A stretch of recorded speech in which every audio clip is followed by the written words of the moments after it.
Have you ever stopped to think about what you would wish for if you had just one last request? Sounds heavy, doesn't it? But what if I told you that a simple wish to see your dog could change everything, even the ending of an already written story? It sounds unbelievable, but that's exactly what happened today. You're going to discover how one seemingly simple last request became the heart of an emotional story, filled with twists and turns, and a lesson that will leave you reflecting for days. Grab a coffee, get comfortable, because this story is going to move you. But before we continue, don't forget to like this video, subscribe to the channel so you don't miss more amazing stories like this, and comment below where you're watching from. Ready? Let's go. The sun rose lazily over the sprawling fields of Green Valley, its warm light bathing the land in hues of gold and amber. Dew glistened on the tall blades of grass, and the smell of earth was rich and inviting. Roberto swung his hoe in practiced rhythm, the metallic clink blending with the distant clucking of chickens and the occasional lowing of cattle. It was a quiet life, but one that Roberto treasured deeply. In his late 20s, Roberto was a man of quiet resilience, with calloused hands and a sun-beaten face that spoke of years of hard labor. His modest cabin sat on the edge of the Thompson property, a humble dwelling that matched his unassuming nature. His most prized possession was not an object but a companion, Bob, a Labrador mix with a sleek coat and expressive eyes. Roberto had found him 2 years ago, injured and abandoned by the side of a dirt road. From that moment on, the two were inseparable, their bond growing deeper with every shared day. Angela Thompson, the 10-year-old daughter of the ranch's owner, was a lively spirit whose presence brought warmth to the ranch. Her laughter, high-pitched and joyful, often drifted through the fields as she played with Bob, who would quickly become her loyal protector. Roberto often smiled as he watched Angela dart through the pastures, her hair catching the sunlight, her giggles infectious. "Come on, Bob, let's race," Angela would yell, her bare feet kicking up dirt as she sprinted across the yard. The dog would bound after her, barking excitedly, while Roberto looked on with a mixture of amusement and gentle protectiveness. Angela adored Roberto, often trailing him as he worked. "What are you planting today?" she'd ask, her curious eyes wide. He'd crouch down to her level, explaining the crops or showing her how to dig a proper hole for seeds. She would mimic his movements with the clumsiness of a child, her laughter filling the air when she made a mistake. Her father, Mr. Thompson, was a different story. A tall, imposing man with a face carved from stone, he regarded Roberto with a mix of tolerance and unspoken superiority. Mr. Thompson had inherited the ranch from his father and ran it with an iron fist, demanding loyalty and hard work from all who lived on his land. Though Roberto had proven himself a diligent and trustworthy worker, the class divide between them was an unspoken barrier. That fateful morning was one of startling clarity. The autumn air was crisp, carrying the scent of drying hay and damp earth. Angela was usually the first to rise, her energy boundless even at the break of dawn. But as the family gathered for breakfast, her chair remained empty. "Where's Angela?" Mrs. Thompson asked, a flicker of worry in her voice. "Probably in the woods again," Mr. Thompson replied gruffly, though his furrowed brow betrayed his concern. By mid-morning, the worry had turned to alarm. The workers were called in from the fields, and search parties were formed. Roberto, gripped by a rising panic, joined the effort immediately. His heart pounded as he followed Bob through the woods, the dog's nose to the ground. They called Angela's name repeatedly, their voices echoing through the trees. As night fell, the search yielded no results. Lanterns flickered in the hands of weary workers, and whispered prayers filled the air. Roberto sat outside his cabin that evening, his head in his hands. Bob lay at his feet, his usual playfulness replaced by a watchful intensity. By the second morning, desperation hung thick in the air. Roberto hadn't slept, his mind racing with worst-case scenarios. When he wasn't searching, he was in his cabin, pacing and muttering silent prayers. He felt a deep, gnawing fear for Angela, as if her absence had torn a hole in the fabric of the ranch's life. The discovery came just before noon. A group of searchers had stopped near Roberto's cabin to rest. One of them, a younger worker named Samuel, had idly kicked at a pile of straw near the corner of the building. His foot hit something solid. Curiosity turned to horror when he uncovered a bloody dress and a torn teddy bear. The news spread like wildfire. Sheriff Holden arrived within the hour, his stern face set with grim determination. Holden was not known for his patience, nor for his thoroughness.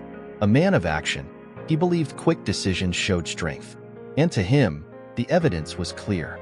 Roberto was taken from the field where he had been working, his hoe falling to the ground as two deputies grabbed his arms. "Wait," he protested, his voice filled with confusion and fear. "What's this about?" The sheriff stepped forward, holding the bloody dress aloft like a trophy. "Found this near your cabin. Care to explain?" Roberto's breath hitched. I don't know how it got there. I'd never hurt Angela." Bob, sensing the tension, barked furiously, pulling at his leash to get to Roberto. But the deputies ignored the dog's protests as they marched Roberto toward town. The workers and townsfolk gathered, their whispers turning to accusatory murmurs. "Always knew he was trouble," one woman muttered. "He didn't seem the type," another replied, though her voice wavered with doubt. By the time Roberto reached the sheriff's office, the town's collective mind had been made up. He was guilty. The town of Greenville stirred with an energy unlike any it had felt in years. As Roberto was dragged through its dusty streets in handcuffs, whispers and stares trailed him like shadows. Children peeked out from behind wooden fences, their wide eyes filled with curiosity and fear, while shopkeepers leaned against their doors, openly gawking. "He's the one," someone murmured. "Always knew there was something off about him," another replied, shaking their head. The crowd grew bolder. A tomato flew through the air, splattering against Roberto's shirt. Someone spat at his feet, and a man shouted, "You're a monster! How could you hurt that little girl?" Roberto kept his head down, his shoulders hunched under the weight of their condemnation. He felt like a lamb being led to slaughter, clinging to a fragile hope that the truth would clear his name. Bob's frantic barking could be heard in the distance, and Roberto's heart ached at the thought of his loyal companion, left behind and helpless. At the sheriff's office, Roberto was thrust into a hard wooden chair, the sound of his handcuffs clinking against the armrests. Sheriff Holden stood over him, a towering figure with a permanent scowl etched into his weathered face. He leaned back in his chair, chewing on a stalk of straw, his cold eyes never leaving Roberto's. "Why'd you do it, Roberto?" Holden asked, his tone dripping with condescension. "Was it an accident? Or did you lose your temper?" "I didn't do anything," Roberto said firmly, though his voice cracked under the weight of his fear. "Angela is like family to me. I loved that little girl like a sister." Holden's lips curled into a mocking smirk. "Funny way of showing it. That dress and that teddy bear? They say different." "I don't know how those things got there," Roberto pleaded. His hands gripped the edge of the chair, his knuckles white. "I swear to you, Sheriff, I didn't do this." But Holden wasn't interested in explanations. He leaned forward, his breath hot and sharp. "Here's the thing, Roberto. You don't have an alibi. You're a drifter with no family, no roots, no one to vouch for you. And that little girl's dress doesn't lie." For hours, Holden pressed Roberto, hurling accusations, twisting his words, and picking apart his story. By the time the interrogation ended, Roberto felt hollowed out, as though every piece of him had been stripped away. But no confession came. Roberto maintained his innocence, even as Holden's frustration turned to contempt. The trial was swift and merciless. Held in the town's small courthouse, it became a spectacle that drew nearly every resident of Greenville. The prosecutor painted Roberto as a dangerous outsider, a wolf in sheep's clothing who had betrayed the trust of the Thompson family. The defense, appointed by the court, was half-hearted at best. No witnesses came forward to speak in Roberto's favor, and the bloody dress and teddy bear were enough to sway the jury. Sitting in the defendant's chair, Roberto scanned the room, searching for a friendly face. He found none. Even Mrs. Thompson, who had once greeted him kindly, avoided his gaze. Mr. Thompson sat rigidly, his jaw clenched, his eyes burning with anger. Roberto's heart sank further as he realized no one believed him. The jury deliberated for less than an hour. When they returned, the foreman stood, his voice steady as he read the verdict. Guilty. A gasp rippled through the courtroom, followed by murmurs of approval. The judge, an aging man with tired eyes, delivered the sentence with the gravity of a man accustomed to finality. Roberto Sanchez, you are hereby sentenced to death by electrocution, to be carried out at the state penitentiary in 30 days. Roberto's vision blurred, his chest tightening as the words echoed in his ears. The guards pulled him to his feet, dragging him away as the crowd erupted into a mixture of cheers and murmurs. Back at the ranch, Bob's absence from Roberto's side was palpable. The once lively dog refused to eat, his usual playful energy replaced by a mournful stillness. Every night, his howls echoed through the barn, a haunting sound that sent chills down the spines of the ranch hands. He knows, one worker whispered to another. Dogs are smart like that. Bob spent hours pacing near Roberto's cabin, his nose pressed to the ground as if searching for a clue, a scent, something to explain his master's absence. When he wasn't pacing, he would sit by the fence, his eyes fixed on the horizon, waiting for Roberto to return. Life on the ranch carried on, but a shadow lingered. Angela's disappearance had cast a pall over everything, and the ranch hands whispered of curses and bad omens. The once vibrant Thompson farm now felt cold and joyless, its heart torn away. In his cell, Roberto stared at the ceiling, the rough sound of chains echoing faintly in the background. He replayed every moment in his mind, searching for answers. He thought of Angela, her laughter, her bright eyes, the way she'd call his name as she ran through the fields. He thought of Bob, of the way the dog would nuzzle his hand when he was tired, or bark playfully as they worked together. Tears filled his eyes, but he refused to let them fall. I didn't do this, he whispered to himself, over and over, like a prayer. The days passed in a blur for Roberto as he languished in his cell. Each passing moment deepened the weight of his impending execution, and with it, the suffocating despair of being wrongfully condemned. Despite his fervent pleas of innocence, the townsfolk had already passed judgment. Their whispers in the streets had become a roar of condemnation, and letters demanding justice poured into the sheriff's office. Yet, amidst the flood of scorn, a few fragile rays of hope arrived. Letters from Angela's friends. These notes spoke of Roberto's kind nature, how he had once nursed an injured bird back to health, or helped an elderly neighbor repair her roof after a storm. Their words offered brief moments of solace, like drops of water in an endless desert. Still, they weren't enough to turn the tide. Roberto's fate had been sealed. On the eve of his execution, the prison chaplain visited Roberto in his cell. "You're a young man," the chaplain said softly. "You shouldn't have to face this. If there's anything you want to confess, now is the time." Roberto shook his head, gripping the bars of his cell as if they were the only things holding him upright. "I have nothing to confess, Father. I didn't kill Angela. I swear on my soul." The chaplain studied him for a long moment, his weathered face unreadable. Finally, he nodded. "Then is there anything else you'd like? A last meal? A prayer?" Roberto's voice broke. "I want to see Bob. Just one last time." The chaplain hesitated. "Your dog?" "Yes," Roberto said. "He's all I have left. Please." Moved by the raw emotion in Roberto's plea, the chaplain promised to relay the request to the warden. The next morning, as the sun cast long shadows over the prison yard, the warden reluctantly agreed. "What harm could it do?" he muttered, signing the request. "Let the man see his mutt." A guard fetched Bob, who had been staying at a local stable, and brought him to the prison. The moment the gate to the yard creaked open, the scruffy terrier bolted across the dirt, tail wagging furiously.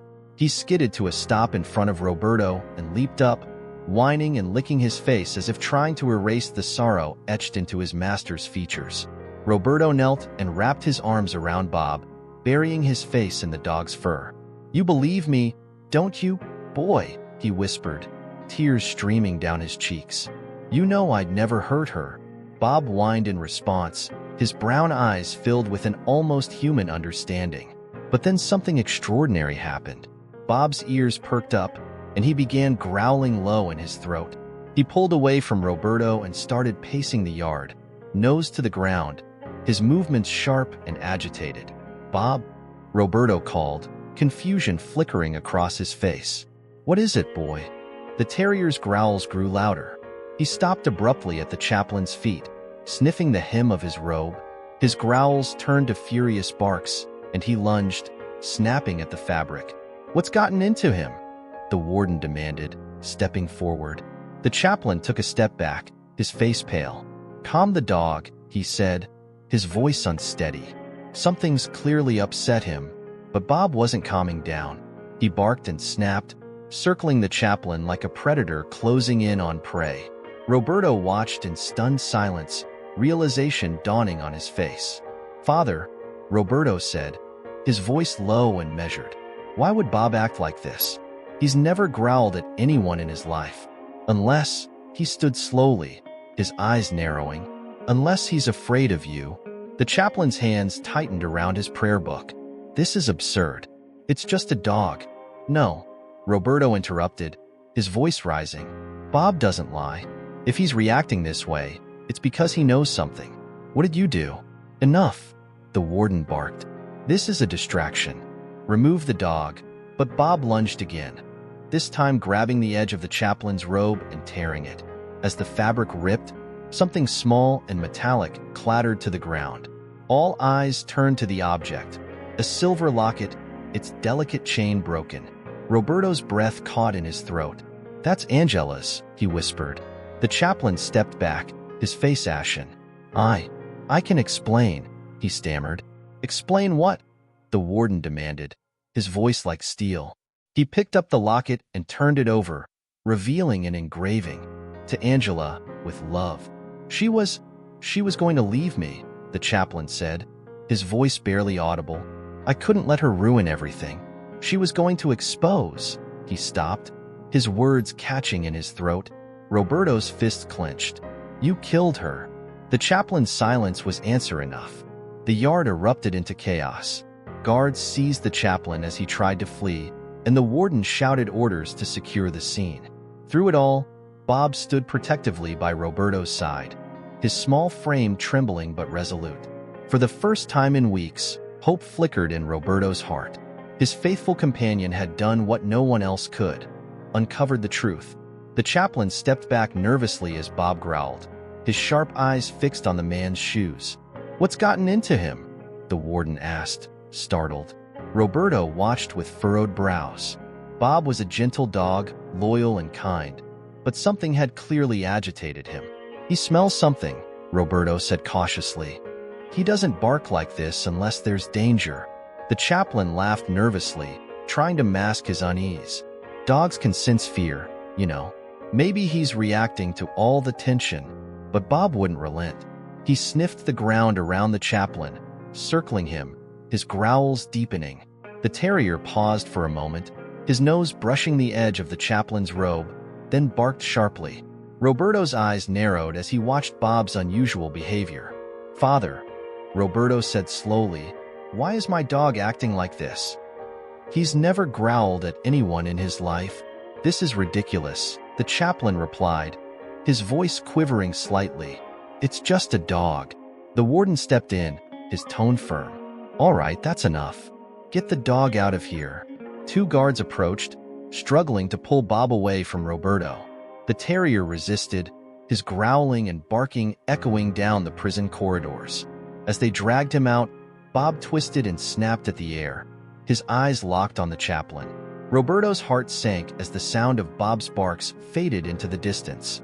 He gripped the bars of his cell tightly, his thoughts racing. Bob had always been able to sense things: danger, lies, even hidden emotions. What was he trying to say? The chaplain adjusted his robe, his hands trembling. The warden shot him a questioning look. "Are you all right?" Yes, the chaplain replied quickly. "Just startled, that's all. The dog is unnerving." The warden frowned but said nothing. He turned to Roberto. "Stay calm. We're handling this." As silence fell over the cell block, Roberto sat on his cot, staring at the floor. Bob's actions replayed in his mind like a loop he couldn't stop. Something wasn't right. His dog wasn't just unnerved. He was trying to protect him, to warn him. But from what? Hours later, as the prison lights dimmed for the night, Roberto lay awake, listening to the distant echoes of guards' footsteps. A soft sound caught his attention, a faint rustling outside his cell. He sat up, straining to hear. "Roberto," a voice whispered. It was one of the younger guards, his face pale in the dim light. "I need to talk to you." "What is it?" Roberto asked, his voice low but steady. The guard glanced around nervously before stepping closer. "That dog of yours. He might have been onto something. There's talk among the staff. Some of them think the chaplain isn't what he seems." Roberto's pulse quickened. "What do you mean?" The guard hesitated, his eyes darting to the shadows. "I'm not sure yet, but there are whispers about Angela's case. Some inconsistencies. And now this." He gestured vaguely in the direction Bob had been led. "I'll look into it. Just don't lose hope yet." As the guard slipped away, Roberto's heart pounded in his chest. For the first time in days, a sliver of hope pierced through the darkness. Bob's instincts were rarely wrong, and if the dog's reaction had sparked doubt in even one person, perhaps the truth could still come to light. Back in his dimly lit cell, Roberto sat on the edge of his cot, his head heavy with unanswered questions. The faint hum of the fluorescent light above him did little to drown out the vivid image of Bob's peculiar behavior. He leaned back against the cold wall, eyes closed, replaying the moment in painstaking detail. The way Bob had sniffed the chaplain's robe. It wasn't just a casual sniff. It was deliberate, almost methodical. The dog had lingered there, his nose twitching as if detecting something hidden beneath the surface. Then there was the growl, low and guttural, directed at the chaplain's polished black shoes. It was unlike anything Roberto had seen in the months he'd been around Bob. The dog had always been calm, an unshakable presence in an otherwise chaotic place. But now, Bob's behavior had shattered that image, leaving Roberto grappling with a new sense of unease. The prison walls around him seemed to press closer, stifling, as if they too held secrets they refused to reveal. He wanted to shout, to call out to anyone who would listen, but what good would it do? To everyone else, Roberto was just another condemned man, a name on the roster waiting to be crossed off. His protest would be dismissed as the desperate ramblings of someone with nothing left to lose. Across the compound, in the warden's office, a different storm was brewing. Warden Miller sat at his desk, the room dim except for the glow of a single desk lamp. He couldn't shake the image of Bob either. The dog's behavior had unsettled him, though he couldn't quite put his finger on why. It wasn't just the growl or the sniffing. It was the timing, the way it seemed to disrupt the unspoken rhythm of the place. He picked up the phone, hesitating before dialing the number. When Sheriff Holden finally answered, his voice was gruff, impatient. "Sheriff, it's Miller. We need to talk about the evidence," the warden began, his tone measured but firm. Holden let out an audible sigh. "Miller, what is this about? The trial's done, the jury's verdict is in. What's left to talk about?" "It's that dog," Miller said, leaning forward in his chair. "Bob was acting strange around the chaplain today, sniffing his robe, growling at his shoes. It's got me thinking, what if we rushed this? What if we missed something?" There was a pause on the other end of the line, followed by a scoffing laugh. "You're telling me you're second-guessing this case because of a dog?" Holden's voice was incredulous. The evidence was clear as day. A bloody dress found in his car, a torn teddy bear matching the victim's. And Roberto couldn't even give an alibi. "You're letting a dog get in your head, Miller." The warden rubbed his temples, the weight of the conversation pressing down on him. "I know how it sounds," he admitted, his voice quieter now, "but something doesn't sit right with me." "Well, sit with it all you want," Holden snapped. "But the clock's ticking, and I don't see any reason to open this case back up." The line went dead, leaving Miller staring at the receiver in his hand. He set it down slowly, the doubt lingering like a stubborn shadow in the room. The sheriff's words had done little to convince him. Even so, Miller knew better than to act on gut feelings alone. The system had spoken, and its voice was final. Yet, no matter how much he tried to push it aside, the seed of doubt had taken root. Back in his cell, Roberto lay awake, staring at the cracked ceiling above him. For the first time in weeks, The weight of resignation he'd carried began to shift, replaced by a flicker of something unexpected. It wasn't quite hope, but it was close. Something had changed, and he could feel it in the air. Meanwhile, back at the ranch, Bob became restless. Angela's absence and Roberto's imprisonment had turned the once playful dog into a vigilant, determined animal. That night, under the cover of darkness, Bob slipped out of the barn and began to roam the property. His nose guided him through the fields and woods, following a faint scent trail that seemed oddly familiar. Bob stopped near the edge of the forest, his nose pressed against a pile of leaves. Digging furiously, he unearthed a piece of cloth, a fragment of Angela's dress. His ears perked up as he caught a stronger scent. Without hesitation, Bob darted deeper into the woods, his instincts pulling him toward something or someone. By dawn, the forest was cloaked in a thick morning mist, the rising sun casting a pale, golden light through the dense canopy. Bob, his fur matted with sweat and dirt, moved with relentless determination, his paws crunching on the forest floor. His sharp senses led him deeper into the woods, to a place few dared to venture. Finally, he arrived at an old hunting cabin, its wooden exterior weathered by years of neglect. Moss clung to its walls, and the broken shutters swayed gently in the breeze. Bob hesitated for a moment, sniffing the air. A faint, familiar scent lingered, one that made his heart race. Angela. The dog pushed open the slightly ajar door with his muzzle, his sharp eyes scanning the dimly lit interior. Dust motes danced in the weak shafts of light filtering through the cracked windows. In the corner of the room, on the floor strewn with old newspapers and empty cans, lay Angela's teddy bear. It was dirted, its once bright fur now smudged with grime, but unmistakably hers. Bob approached it cautiously, sniffing the toy with an intensity born of desperation. But the scent trail didn't end there. Bob's nose twitched as he followed it to the far corner of the room, where a wooden door lay partially concealed beneath an old rug. His ears perked up, and he began pawing at the edges of the rug, his nails scraping against the wooden planks below. Then came the barking, loud, urgent, and unrelenting. He clawed at the cellar door with increasing ferocity, his actions a frantic plea for help. The commotion echoed through the quiet woods, carrying far enough to catch the attention of a passing hunter. The man, clad in a camouflage jacket and carrying a rifle slung over his shoulder, froze mid-step, his sharp eyes narrowing as he pinpointed the source of the noise. He approached the cabin cautiously, his boots crunching on the gravel path. "Bob?" the hunter called out, recognizing the dog from the Thompson ranch. His voice was low, wary. Bob's barking intensified in response, as if urging the man to hurry. The hunter stepped inside, his hand instinctively tightening around his rifle.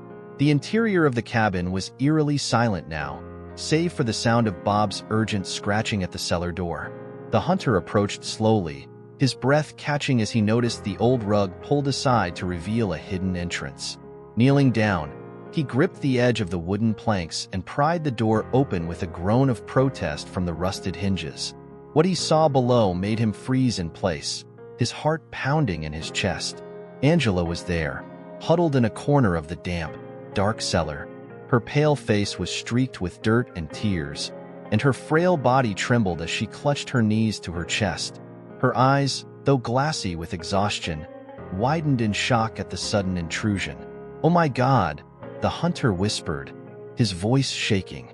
Without a second thought, he climbed down into the cellar and scooped Angela into his arms. She was light, far too light, and he could feel the weakness in her small frame. "You're safe now," he murmured, more to reassure himself than her, as he carried her out of the cellar and into the fresh morning air. Bob followed closely, his tail wagging slightly but his demeanor still vigilant. The hunter wasted no time. He placed Angela gently on the passenger seat of his truck, wrapping her in an old flannel blanket from the back seat, and set off toward the Thompson ranch. The drive felt like a blur, his mind racing with disbelief and relief. By the time they arrived at the ranch, the news spread like wildfire. Angela's parents rushed out of the house, their cries of joy and disbelief piercing the air as they embraced their daughter. Neighbors began to gather, their murmurs swelling into a buzz of astonishment. It wasn't long before Sheriff Holden and Warden Miller were notified. For the sheriff, the call came like a slap in the face, a jarring contradiction to the case he thought was closed. For the warden, it was a confirmation of the nagging doubt that had been haunting him.